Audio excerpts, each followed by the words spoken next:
Good evening, everybody, and welcome to the first of this year's Women of Achievement lectures. I'm Rebecca Sorrender, Pro Vice-Chancellor for Equality and Diversity, and it's my very great pleasure to welcome you all here this evening and, of course, to introduce our guest speaker tonight, the Right Honourable Helen Clark.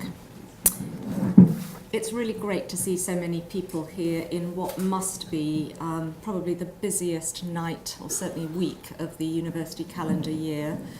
We could have filled this venue several times over if we could have found a venue, Helen. I'm sorry.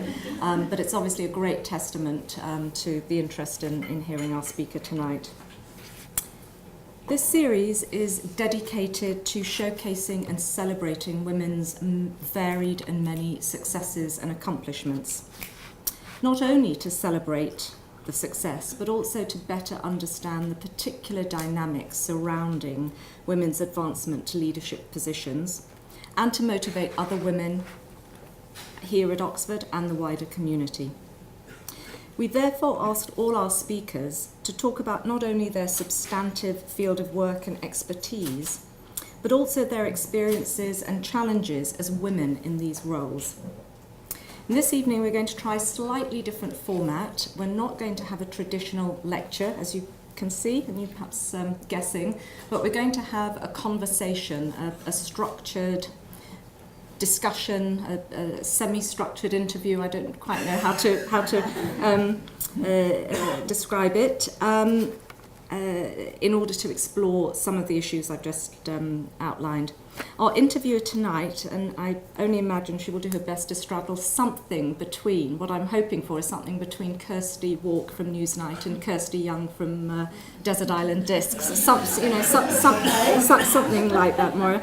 Is, of course, Moira Wallace, Provost of Oriel College and one of the other three organisers of this lecture series. Moira is, of course, a woman of significant achievement in her own right. Before becoming the first female head of Oriel, she worked for more than 20 years in senior civil service roles across Whitehall. She served as a private secretary to Prime Ministers Major and Blair, established and led the first Cabinet Office Social Exclusion Unit, was Director General of Criminal Justice and of Policing, before being appointed Permanent Secretary to the Department of Energy and Climate Change. Moira has been a committed champion of gender equality while here at the university, all her life I'm sure, but particularly while here at the university, and has been an indispensable member of the organising group for this series. So thank you for being our interviewer, Moira. And so now that brings me to the important task of telling you a little bit about tonight's speaker, the Right Honourable Helen Clark. And I'm afraid it can only be a little bit, because her career has been so extensive and so distinguished. I've only got time here to touch on a few of the highlights. I know that you want to hear her and not me. As many of you will know, Helen Clark was the 37th Prime Minister of New Zealand, excuse me, a former administrator of the United Nations Development Programme, UNDP, and chair of the United Nations Development Group. What you might not know is that she was the first woman to assume both of these very senior positions at the UN, and as you will know, the second woman to, the second female Prime Minister of her country. She came to the role of Prime Minister after an extensive parliamentary and ministerial career, holding numerous cabinet positions in the Labour government, including Minister of Housing, Minister of Health and Minister of Conservation. A committed egalitarian, Helen says, "I deeply detest social distinction and snobbery, and in that lies my strong aversion to titular honours." And so I'm not going to irritate her by listing all the accolades and honours she's received, though I will just slip in that she was recently voted one of Forbes magazine's most powerful women in the world. But instead of honours, I'm going to just quickly outline some of the things that she has striven for and achieved in her various professional positions. I think it can be summarised by saying that Helen has been an unwavering advocate for progressive politics and equality of all peoples. She's been a champion of inclusive and sustainable development, LGBTI rights, and the full inclusion and empowerment of women in development, including advocating for sexual reproductive health and rights and an end to violence against women. Putting some of this into practice within UNDP herself, during her tenure there, the ratio of women to men reached 50%. Under her leadership, her government prioritised high levels of investment in education, health, and the well-being of families and older citizens, the reconciliation and settlement of historical grievances with Indigenous people, and, particularly salient in current political times, the development of an inclusive, multicultural and multi-faith society. Helen, thank you so much for being with us tonight, making time for this. Colleagues and guests, please join me in welcoming Helen Clark.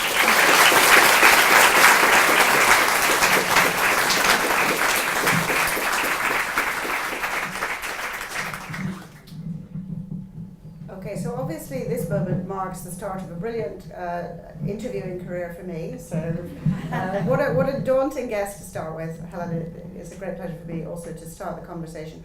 I need to emphasise, I'm just here to start the conversation. I'm not going to hog Helen because I'm sure lots of people in the audience will have questions. So that's a bit of an encouragement to be thinking up questions and things you'd like to explore for when I look around. I want to see lots of hands shooting out, but I get to start the conversation off. And Helen, the first question really is just, how do you get to be Prime Minister? Tell us a little bit about the path. How did you get from wherever you started to be Prime Minister? Well, it's a long road, isn't it? And I come from a farming family in rural New Zealand, obviously, near Hamilton, for those of you familiar with New Zealand. And had parents who were very committed to education of me and my sisters. I had no brothers, and I always think that was a really lucky break because if you are in a farming family, boys tend to get to do things that girls don't. So if there are no boys, the girls do everything. So I grew up really expecting that girls could and did do anything. I had a pattern of life you'd be familiar with I went to a boarding school in Auckland because schooling wasn't so readily available where we lived, and then on to the University of Auckland. And perchance, as my fourth subject, because one tends to enrol in what one knew at school, which was English and history and German, I enrolled in political studies because my family had always had political interests, and I thought, well, that could be interesting. Well, the rest is history, I guess. I went on through to teach in the political studies department, but also to become very active in politics from, I guess, the late 1960s, which was a time of tremendous ferment on campuses around the world. If you think of what was happening with student uprisings in France and in Germany, the very large student mobilizations in the United States. So were you on demos then? Oh, absolutely. Oh, excellent. Absolutely. But I worked out that you could demonstrate all you like, but it didn't change governments. You had to get rather more involved, and that's why I ended up joining the Labour Party and eventually becoming a member of Parliament. And then from the time I became an MP until the time I became Prime Minister was 18 years. It was quite a long time. And then I spent 9 years in that position, so a long journey. And, let's look at maybe once you were an MP, or you became a junior minister, didn't you? No, never a junior minister. Sorry, a minister. Black mark, a minister. What helped you develop to a point where you were thinking, I could be Prime Minister, or someone else was thinking, how about her as Prime Minister? Did you have mentors, Well, I had mentors when I was at university. I had a professor of political studies and an associate professor who were very, very interested in the senior students and put a lot of time into, supporting us and talking with us. So don't underestimate the role as faculty you have with nurturing students and their sense of what they could be. And also when I began to sort of rise up the Labour Party ranks, there were people well up in that who were interested in me and what I could do. So that was very valuable.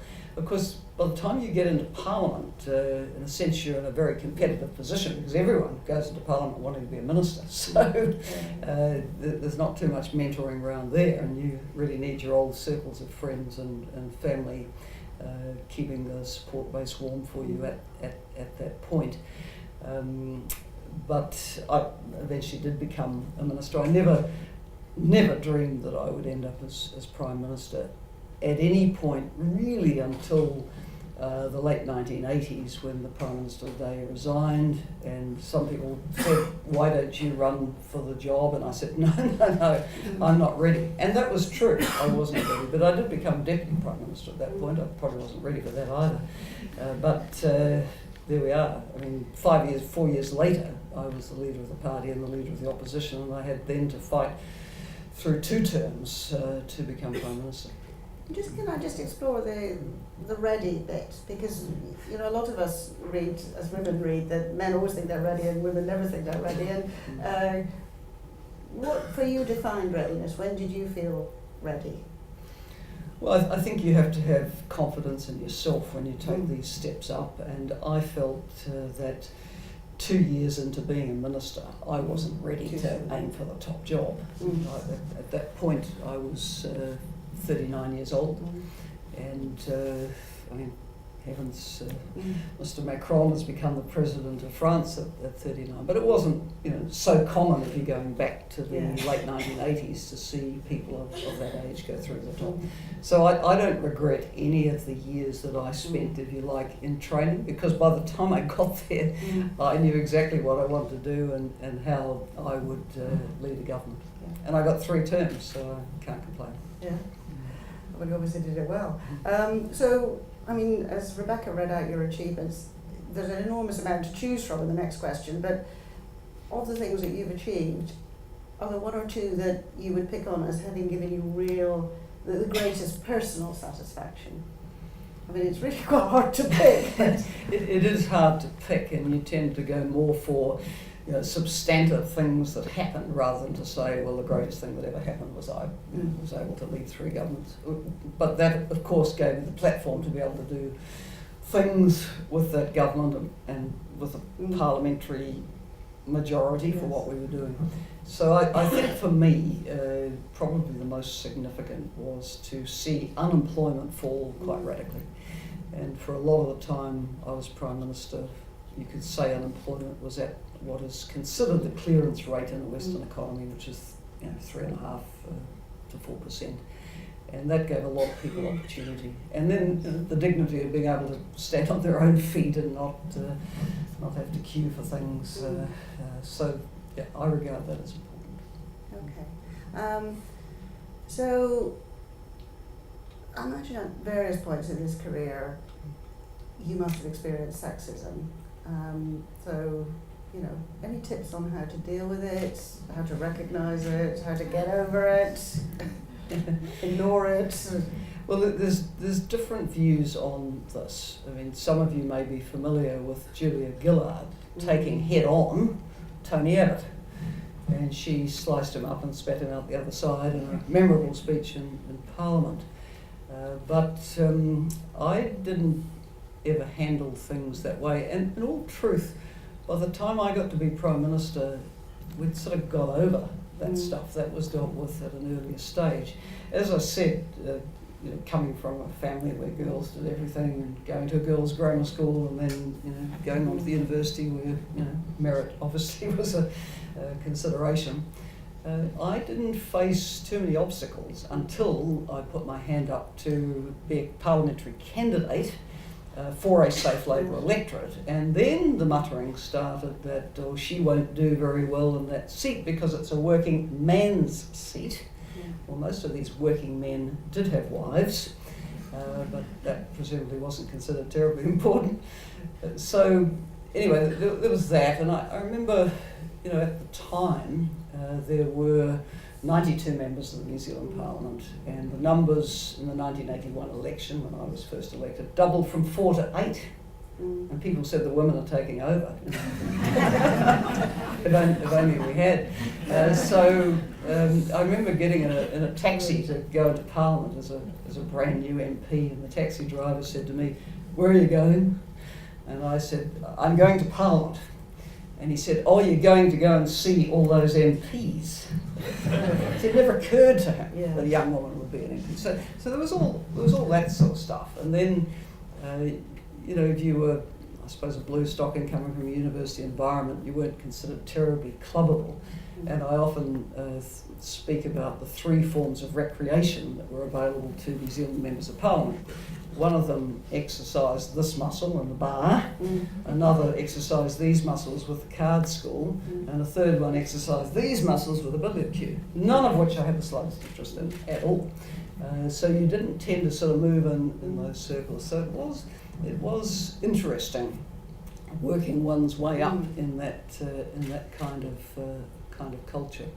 But anyway, I think we go into things to change them and make them more responsive and open to women for current and future generations. So yeah, that by the time I got to PM, that stuff had been dealt with, and people were kind of used to the fact that women were going to get to the top. I was the first elected Prime Minister, but there was a woman Prime Minister 2 years before me. There was a party room coup, which I think you're kind of familiar with, Yeah, these things happen. So in a sense, she cut the ice as well. But more recently, you've written a little bit about sexism in bigger organisations, so the whole Secretary General thing, you've wondered whether that's actually a feasible thing for a woman to get. Do you want to speculate about that a bit more? Yes, I say I never hit a glass ceiling I couldn't crack till I got there. But nor am I saying that the gender was the only factor in a woman not being Secretary General. There are a whole lot of factors. Let's face it, most member states of the United Nations have never had a woman in a top leadership position, unlike Britain, unlike New Zealand and a small number of other countries. So they do tend to have a certain image of what the Secretary General will be like, and it doesn't look like me or you. Well, let's go on to the sort of international front a little bit, because you've had this amazing role at the UNDP, and you've had an incredible view of organisations that we all depend on to solve the world's problems, and you've been quite vocal about how they need to change. So talk to us a little bit about what you think the priorities are for them to change and what the prospects are. Well, there's 3 parts to the UN mandate from the 1945 Charter. One is peace and security, one is human rights, and one is development. Now, and for development also country-based work and humanitarian affairs. Now, the truth is that what does the UN greatest credit around the world is the development and humanitarian presence, because people are out there working actively and helping make a difference to people's lives in the most abject circumstances.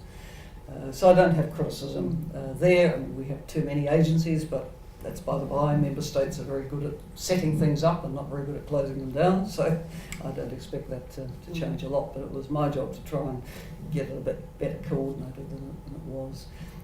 The human rights pillar obviously has a very clear mandate, and it does what it can in the member state limitations. But I do think that the peace and security pillar is struggling quite a lot. The Charter was drawn up in 1945 on the ashes of World War II, and the objective was, as it had been with the League of Nations, to stop another war like the one that had just been experienced and was so catastrophic from recurring. So if you want to judge it against the standard of has there been another world war, you would say success, but that doesn't mean there's not a lot of conflict. And I think the UN has had tremendous difficulty adjusting to the new types of conflicts, the protracted civil wars really, and they still had proxies behind them. So for every case that comes before the Security Council, well, not for every, but for quite a lot, there will be great powers with a particular interest, and that's not particularly conducive to the international community taking a position and being able to intervene. And to be fair, it's not necessarily that clear in some cases what you would do if you could intervene. These are extremely difficult situations.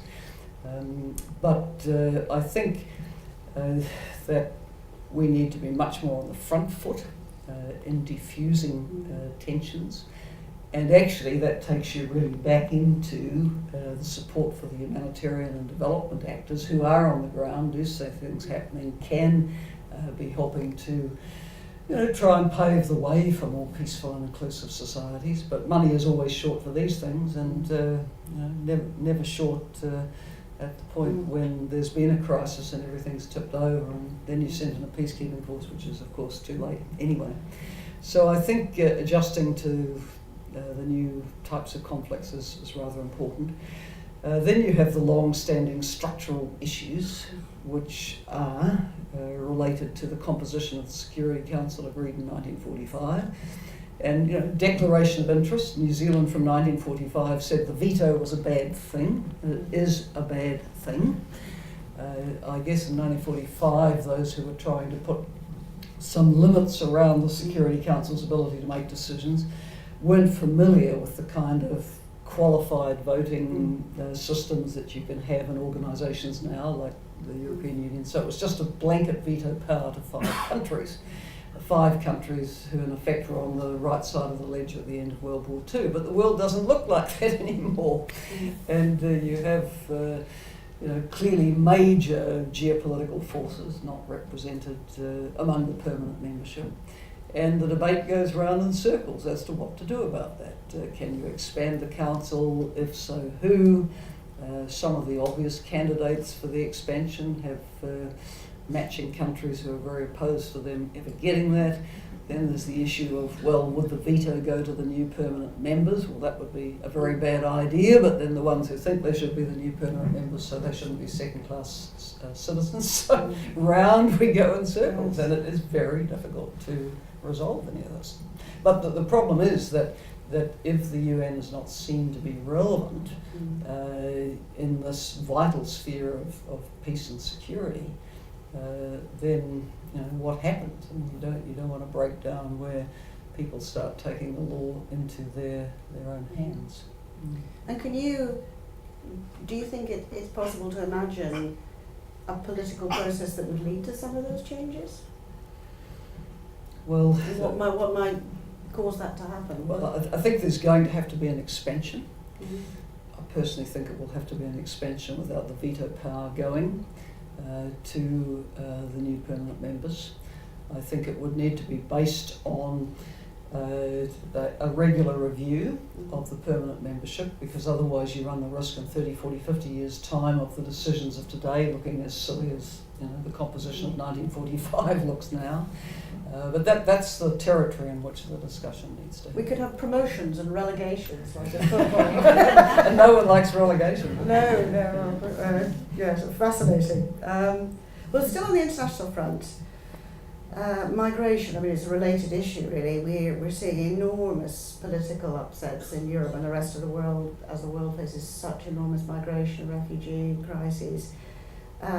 Just focusing on Europe, what would your advice be to European leaders on how to handle this? Well, you have 2 main sort of directions of the migration. The migration fueled by conflict-racked communities where people are seeking safety from that, obviously Syria, and don't discount the extent to which people flowing out of Afghanistan are also seeking safety as well, or out of parts of Iraq. But then you also have the migration that is fueled by poverty of opportunity, and that's coming up out of sub-Saharan Africa and the Horn of Africa. In a sense, that migration should be more straightforward to deal with, because Europe actually needs migrant labour. It's not that popular often to say it, but where would Europe be without the migrant labour from the south? Actually, Europe's problems will come when people don't want to leave home and come and do the jobs here, really. So, in my opinion, Europe should be looking at more legal avenues for migration to basically fit the reality that it needs migrant labour. It should make it possible for people to come to the positions where they're required in Europe without having to make desperate and dangerous journeys across the Mediterranean. Now, going back to the other flow, I think for Europe, absolutely need to be investing in support for people caught up in turmoil. I think the diplomatic weight of Europe needs to be in behind settlement of protracted conflicts like the war in Syria. The action at the moment is really with Russia and with Turkey, whereas the European Union voice or the voice of the UN very much sidelined. I think also that leaving one's home is a last resort for people, and there's a lot more that can be done to support people within conflict-stressed countries like Syria. And that's a drum I've been beating for years, with some success, to get more support for people where they are displaced in their own country, and then more support for the refugees and the host communities in countries on the border of the affected countries, like Lebanon and Jordan and Turkey and Kurdish region of Iraq and Egypt have taken a lot of people. And it is phenomenal, really, when you consider that the migrant flow in 2015 was considered an incredible crisis by Europe when 1 million people sort of came over through the Balkans route. But Lebanon, which is the size of one small region of New Zealand with a population of 4 million, has hosted over 1 million Syrians. I mean, so these countries need help. Jordan has hosted, say around 700,000, similar small country, small population, extraordinary burden, and they were left to cope alone for quite a while. The support's starting to come now. So, in general, refugees don't want to leave home unless they feel they have to, unless there's no support. If they do leave, being close to home so you can go back when things adjust is not a bad idea. But people need support to be there. Otherwise, they too will undertake the desperate journeys which can lead in disaster. Well, I'm having a great time handing all the world's greatest problems to Helen for a solution. And indeed, please do start thinking of your questions because I'm about to turn to the audience to ask for them. But I've got a bigger political problem for you to solve. I come to Brexit now. So I think we need to make this really difficult for you. How would you be approaching this if you were Britain's Prime Minister and or Britain's Leader of the Opposition? Okay, that gives you plenty of scope.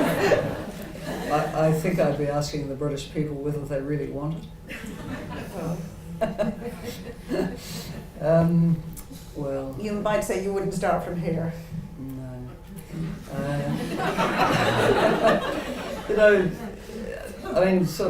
Speaking as a New Zealander, New Zealand's fortunes changed fundamentally when Britain entered the European Union, because Britain was an open market for New Zealand, and that had been its function as a colony and then a dominion and so on. At the point of British entry to Europe, still an extraordinary proportion of New Zealand trade came here. So what New Zealand had at that time was a big lobby in the Commons that said, poor little New Zealand, how can we abandon it when we go into Europe?